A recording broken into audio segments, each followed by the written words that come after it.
Hi, everybody. This week I wanted to ask the question and initiate a discussion around how do you continuously assess your learning? I feel like we're at the point in the semester where we had an earlier discussion about goal setting and goal alignment. We've created our individualized study plans and revised them, and people are starting to get language partners now and begin actually working on their language. So I think a good question to ask now is how we continually assess our learning. We're asked to do summative assessments at various points, like the FLAS has an assessment. We'll be assessing learning at the end of the semester, of course, and seeing where we are. A lot of people have mentioned the ACTFL can-do statements. A lot of people are using apps that generate data around assessment, especially like the use of flashcards that can tell you what you know. But I think it'd be interesting to hear how people think about assessing themselves as they go on a continual basis. And I wanted to introduce one tool that I've been trying to explore, and I mentioned it on Slack. I had known about it through a previous job, actually, and I just never used it. And so I was kind of excited with this class to see if it's helpful at all. And I'm not sure yet, but I at least wanted to show you guys what I've seen so far and use that to initiate further discussion about how you guys are assessing your learning. So that tool is called Linguafolio, and it's available at this URL, linguafolio.uoregon.edu. It's actually a tool that's created and managed by the Center for Applied Second Language Learning, I think it's called, at University of Oregon. And it was created directly to be an e-portfolio for language learners in alignment with the ACTFL can-do statements. So its express design and purpose is to help learners assess and declare their progress in reference to the can-do statements. So this is the home page, and there's more information about it there. But I wanted to show what I've seen so far in my own account. So the way it works is it's actually for teachers to create accounts, and then they add their students, and it's $2 per student. So what I did, which isn't ideal, is I applied for a teacher account, and then I added myself as a student. So technically I'm both the teacher and the student. So it's not ideal. It's not like other apps where anybody can just log in. It's really created for teachers to manage students, so that's one thing to note. But I didn't find that to be that cumbersome. So this is my simple profile. The UI is not the best thing I've ever seen, and I think this is created at a university, so they don't have billions of dollars like Slack. But I think it's not bad.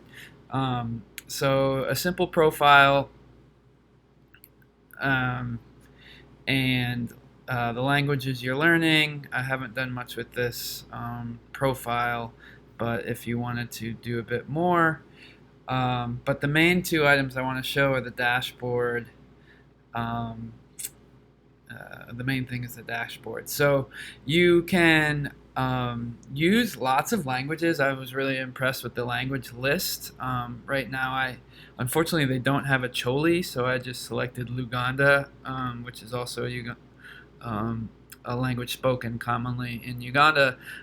To be honest, I don't think it matters because this doesn't have curriculum or content in it. It's just a management of can-do statements, which are the same across languages. So I think I can just use a Choli even if technically the language I'm using is not there. I think this is mostly driven, obviously, for a class or an assessment to group what language you're using it for, but for individual use, I don't think it matters. But what they have here, you can use either the 2.0 or 1.0 ACTFL can-do statements, and they have them presented in two ways. One is this kind of wheel. So from in to out is novice to to distinguished. And so I'm starting in this inner area in the circle, and you can see in the bottom right, it's telling me which one that is. And you can kind of see that there's this little small green triangle that's showing my progress within this. So as you progress, you see it change in the circle. And so the other way to see all the can-do statements is they actually have a search here. So this is the grid. So it's kind of a simple search, but I want to show the dashboard. So imagine yourself as you're accomplishing can-do statements, and I want to use 1.0. Okay, and I want to use Uganda. Okay, so if I click here, so now I'm at this can-do statement about I can communicate in spontaneous written or signed conversation. So this is the can-do statement. And what they've done is broken those up into task statements. So very specific. I can introduce myself when I meet people. I can answer questions. So they're all listed out. And they have these options where you're able to declare whether this is a goal, you can do this with help, you can do or you can do well. So you can describe yourself on that continuum, and then you can upload evidence. So I've done this example for I can introduce myself when I meet people. You can upload evidence in the form of writing or an uploaded audio, video, or picture file, or a PDF or document or a link. But you can also actually record directly in Linguafolio. So, I have an example of a recording I did of greetings, and I won't. In the morning, it's evening. In the afternoon, you're evening. So I won't bore you with that, but it's just to show you that you can do that. And then you have evidence with your can-do statements, and you have those progress on the can-dos in this kind of visual wheel, which I think might be helpful for me in getting a snapshot of where I am.